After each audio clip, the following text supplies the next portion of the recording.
నమస్కారం.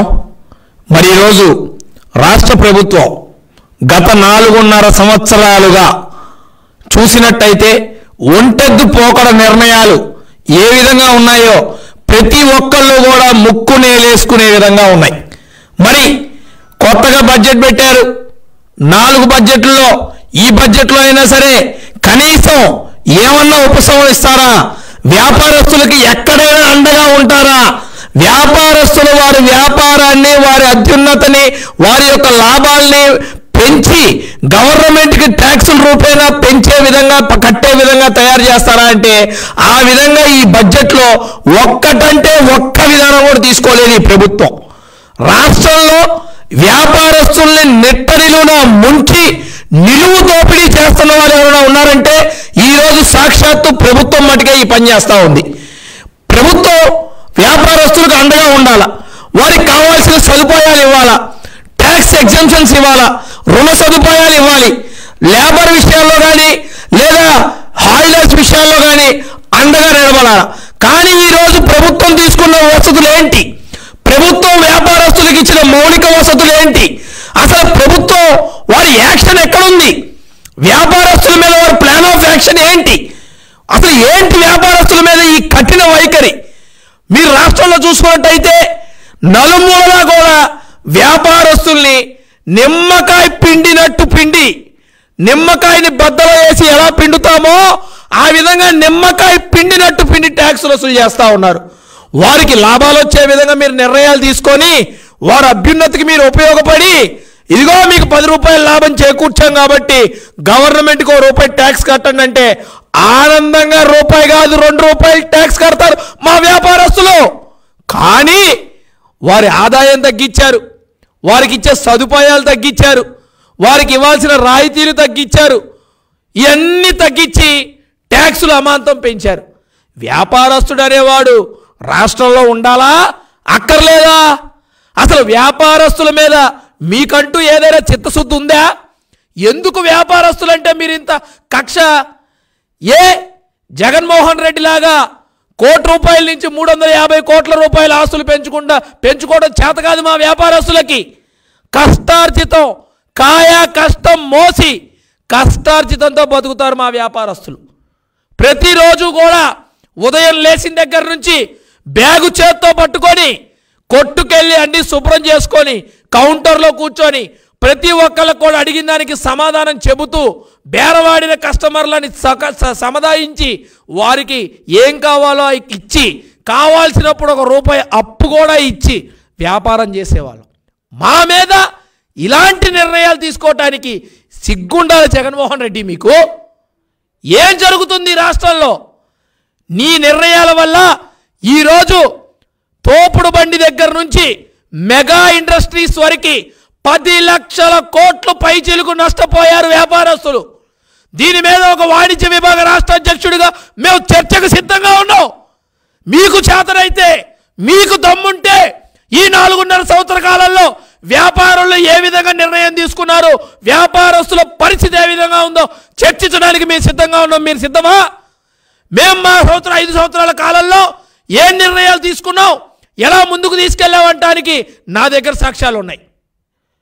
Friendly గవర్నమెంట్గా, business ఫ్రెండ్లీగా మేము ఏ విధంగా తీసుకెళ్ళామో, ప్రతి నిర్ణయం ఏ విధంగా తీసుకున్నాం, చిరు వ్యాపారస్తుడికి ఏ విధంగా అండగా ఉన్నామంటానికి కూడా నేను కాగితాలతో సహా మాట్లాడతా. మీరు ఎవరైనా వచ్చి మాట్లాడటానికి సిద్ధంగా ఉన్నారా? నిరూపించడానికి ఏ సెక్టార్ అయినా బాగుంది మీ కాలంలో నిరూపించడానికి మీరు సిద్ధంగా ఉన్నారా? రండి, చూపిద్దాం, ప్రజలకి చూపిద్దాం ఏంటి ఈరోజు రాష్ట్రంలో జరుగుతూ ఉంది. పక్కనున్న జిల్లాల్లో గ్రానైట్ వ్యాపారస్తుల మీద ఇష్టం వచ్చినట్టు దాడులు. ఒక గ్రానైట్ రంగం మీద ఎన్ని వేల కోట్ల రూపాయలు టర్న్ ఓవర్ జరిగిందో నీకు అవగాహన ఉందా? గ్రానైట్ అంటే నువ్వు ట్యాక్సులు కట్టకుండా దోపిడీ చేసుకునే గ్రానైట్ కాదు. రాయి అంటే నువ్వు కొండలు తుడిసేస్తున్నది కాదు. దాని మీద ఎన్ని జీవితాలు ఆధారపడి ఉంటాయో నీకు తెలుసా? ఎంతమంది చిరు వ్యాపారస్తులు ఆధారపడి ఉంటాయో నీకు తెలుసా? అలాంటి వ్యవస్థను నాశనం చేశావు. సిమెంట్ కంపెనీల మీద జూలం చూపించావు. ఇసుక వ్యాపారం చేసుకోకుండా ఇసుక ఫ్రీ ఇసుకిస్తా అన్న ప్రభుత్వాన్ని ఈరోజు నీ జే ట్యాక్సులు కట్టడానికి మాత్రమే పరిమితం చేశావు. నిన్నగాక మొన్న మా శాసనసభ్యులు వారి నియోజకవర్గంలో కారం పొట్లాలతో అధికారులు ఎక్కడైనా వస్తారా? కారం పొట్లాలతో. ఏంది జగన్మోహన్ రెడ్డి నాకు తెలియదు. ఎక్కడైనా అధికారులు దీనికి రైడ్కి వెళ్తే పేపర్లు తీసుకొస్తారు, సర్చ్ వారెంటు లేదా ట్యాక్స్ వారెంటు, డిమాండ్ నోటీసు, ఇలాంటివన్నీ. ఇదేంది కారం పొట్లాలతో దాడులకు రావటం నాకేం అర్థం కావట్లా. రౌడీల విషయంగా వస్తున్నారా లేకపోతే వ్యాపారస్తుల మీద చెకింగ్ కారం పొట్లాలతో వస్తున్నారా? నెంబర్ ప్లేట్లు లేకుండా. నీ ప్రభుత్వంలో ప్రభుత్వ ఉద్యోగస్తులకి నెంబర్ ప్లేట్లు ఉండవు, పోలీసులకి జేబు మీద ఉండే పేరు ఉండదు, ఏమీ ఉండదు. మరి అదేందో నాకు అర్థం కాదు. ఏం జరుగుతుంది అసలు ఈ రాష్ట్రాల్లో? మొన్నటికి మొన్న స్పిన్నింగ్ మిల్స్ యజమానులు మూసేశారు నీ దెబ్బకి. మా వల్ల కాదురా బాబు ఈ స్పిన్నింగ్ మిల్స్ నడుపుకోవటం. గత గవర్నమెంట్లో ఇయర్లీ 10 లక్షల రూపాయలు మేము కరెంటు బిల్లు కడితే ఈ గవర్నమెంట్లో 16.5 లక్షల రూపాయలు కరెంటు బిల్లు కట్టాల్సి వస్తూ ఉంది. ఎక్కడ కడతాం బాబు, మా వల్ల కానే కాదంటున్నారు. కోల్డ్ స్టోరేజ్లు మూసేసుకుంటున్నారు నీ కరెంటు బిల్లులు నీ మోత తట్టుకోలేక. కొత్త ఇండస్ట్రీస్ విషయానికి వస్తే నువ్వు చెప్పే ఖాళీ పేపర్ లెక్కలు తప్ప ఎక్కడా రికార్డు లేదు. దొంగ లెక్కలు. తిరుపతి పార్లమెంట్లో ఎలా అయితే దొంగ ఓట్లు చూపించారో నీ తొత్తులు నీ అధికారులు ఈరోజు రాష్ట్రం బాగుందని ఒక దొంగ కాగితాలు చూపిస్తున్నారు నీ అధికారులు. ఎక్కడ ట్రాక్ రికార్డ్ లేదు, ఎక్కడ ట్రాక్ రికార్డ్ లేదు. చూపించండి. అరే బట్టల దుకాణం వాళ్ళ జిఎస్టీని 5% నుంచి 12% జిఎస్టీకి పెంచుదామని ఒక నిర్ణయం తీసుకుంటే ఏ పెట్టుకున్న నోట్లో ఒక్క మాట మాట్లాడలేదు. ఆ రోజు దుకాణం వాళ్ళు షాపులు మూసేసి రోడ్డు మీద బట్టలు ఇప్పి కూర్చోవాల్సిన పరిస్థితి. చిరు వ్యాపారస్తులు నానా చోట్ల గొడవలు చేస్తున్నారు. లోకల్ వ్యాపారస్తులు బలపరచండి, లోకల్ వ్యాపారస్తులు కాపాడండి. ఎక్కడికక్కడ పెద్ద పెద్ద మాల్స్ వచ్చేస్తున్నాయి. 2000, 3000 ఉన్న జనాభా దగ్గర కూడా పెద్ద పెద్ద మాల్స్ వచ్చేస్తున్నాయి. వాటికి వ్యతిరేకం కాదు, కానీ లోకల్ వ్యాపారస్తులు బలపడటానికి మీరు తీసుకున్న నిర్ణయాలు ఏంటి? లోకల్ వ్యాపారస్తుడు బలంగా ఉండటానికి మీరిచ్చిన రాయితీలు ఏంటి? అసలు వ్యాపారస్తుడికి ఏది ప్రభుత్వంలో అండ? అరే 2 కేజీలు బెల్లం అమ్మినందుకు కేసు పెట్టిన ప్రభుత్వం నీ ప్రభుత్వం. 2 కేజీల బెల్లం అమ్మినందుకు. అటువంటి అసమర్థ ముఖ్యమంత్రివి నువ్వు, అటువంటి చేతగాని ముఖ్యమంత్రి నువ్వు. ఈరోజు ఇన్ని రంగాలు కుదేలైపోతే చక్కగా తాడేపల్లి ప్యాలెస్లో కూర్చొని పబ్జీ గేమ్ ఆడుకుంటున్న వ్యక్తివి నువ్వు. బడ్జెట్లో ఎక్కడైనా సరే వ్యాపారస్తుడికి ఎక్కడైనా ఉపశమనం ఇచ్చే నిర్ణయాలు నువ్వు తీసుకున్నావా? ఒక్క అంశమే చెప్పు, ఒక్క అంశం, కేవలం ఒక్క అంశం చెప్పు, నేను ఒప్పుకుంటా దానికోసం. ఎందుకు వ్యాపారస్తులంటే ఇంత కక్ష? అంటే వ్యాపారస్తులంటే Bharati cements, Bharati power, Bharati polymers, Bharati print media, electric media తప్ప ఇంకే వ్యాపారస్తులు ఉండవా? ఇక అసలు వ్యాపారస్తులే లేరా? అరే చివరికి సినిమా టికెట్ల వ్యాపారం కూడా నువ్వే చేద్దామని ఆ టికెట్లు అమ్ముకునే వాళ్ళ పొట్టగొట్టిన వ్యక్తివి నువ్వు Jaganmohan Reddy. Flexi printer association వాళ్ళని కూడా నట్టేట ముంచావు నీ ఒంటెత్తు పోగడాల నిర్ణయం వల్ల. ఇలా ఎంతమంది ఉన్నారు? నా దగ్గర ఉంది బాధితుల లిస్టు. ఏ వర్గాన్ని నువ్వు వదిలిపెట్టావు? ఏ వ్యాపారస్తుడు నీ బాధితుడు కాదు. నువ్వు తీసుకునే ప్రతి నిర్ణయం వెనక వ్యాపారస్తుడు గొంతు కోసావు. చెత్తకు పన్నేసిన చెత్త ముఖ్యమంత్రివి నువ్వు. బోర్డుకు పన్ను, చెత్తకు పన్ను, కరెంటు బిల్లు పెంపు, ప్రాపర్టీ ట్యాక్స్ పెంపు, ప్రతిదీ పెంపు. అసలు వ్యాపారస్తులు అనేవాడు ఉండాలా? ఆస్తులు అమ్ముకోనట్టనే వెళ్ళిపోవాలా? ఏం జరుగుతుంది ఈ రాష్ట్రంలో? దానికి కనీసం ఒక్క నిర్ణయమైనా చేయగలవా? విజయవాడలో వ్యాపారస్తుల దగ్గర వసూలు చేయడానికి నీ జిగిరి ఒకడు ఉన్నాడు. ఆడి పేరు ఎవరో నీకు తెలుసు, చందాల సీను. పొద్దుగూకులు వ్యాపారస్తుల మీద పడి నీ పేరు చెప్పి వసూలు చేయటమే వాడి బాపత. 1 టౌన్లో వాడికి సీట్ లేదురా బాబు అంటే 2 టౌన్లో పోమన్నారు. ఏంద్రా బాబు అంటే దీని నిర్ణయం తెలుసా నీకు? తెలుసా తెలీదా? మీ ఇంట్లో భారతి అనే వ్యక్తికి 65 లక్షల రూపాయల బంగారపు వస్తువు అందిన మాట వాస్తవా కాదా? ఎక్కడి నుంచి వచ్చింది ఈ వస్తువు? ఎలా వచ్చింది ఈ వస్తువు? ఎందుకు ఇచ్చాడు ఈ చందాల సీను ఆ వస్తువు? ఎవరి కోసం ఇచ్చాడు ఆ వస్తువు? ఎందుకు విజయవాడ 1 టౌన్ నుంచి బయలుదేరిన ఆ వస్తువు 60 లక్షల రూపాయల బంగారపు వజ్రాలతో కూడిన వస్తువు తాడేపల్లి ప్యాలెస్కి చేరింది. ఆ తర్వాత 1 టౌన్ నుంచి 2 టౌన్లో సీట్ అనౌన్స్ అయింది. ఏం జరిగింది ఇక్కడ?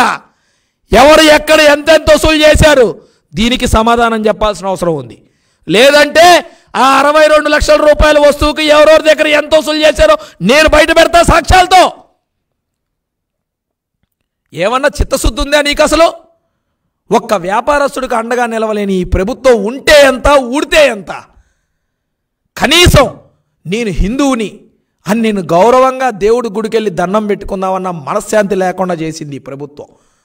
నిన్న చూస్తే టీవీలో చాలా బాధాకరమైన అనిపించింది, బాధ అనిపించింది, గుండె పిండేసింది. ఎవరైనా గుడికి వెళ్ళాలంటే పవిత్రంగా తలస్నానం చేసి అన్నీ ముట్టుకోకుండా ఎటువంటి శుద్ధితో దండం పెట్టుకొని మనసు ప్రశాంతతతో గుడికి వెళ్తారు. అటువంటి శ్రీశైలం అప్పన్న స్వామిని దర్శించుకోవడానికి, మల్లన్న స్వామిని దర్శించుకోవడానికి అక్కడికి వెళ్తే శ్రీశైలంలో ప్రసాదంలో మాంసమా? ఏందిది?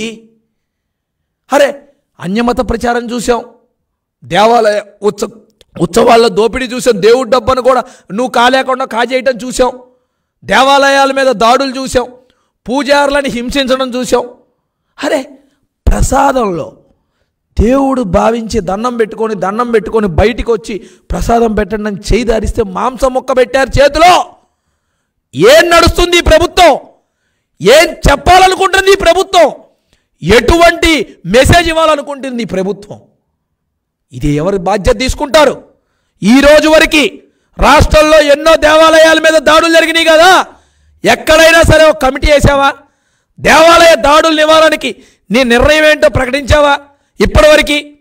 నేను ఇప్పుడు కూడా ఒకటే చెప్తా ఉన్నా, రాష్ట్ర ప్రజలు ఒకటి తెలుసుకోవాలి. మాజీ దేవాదాయ శాఖ మంత్రి అన్యమతస్థుడికి బాగా కావాల్సిన వ్యక్తి.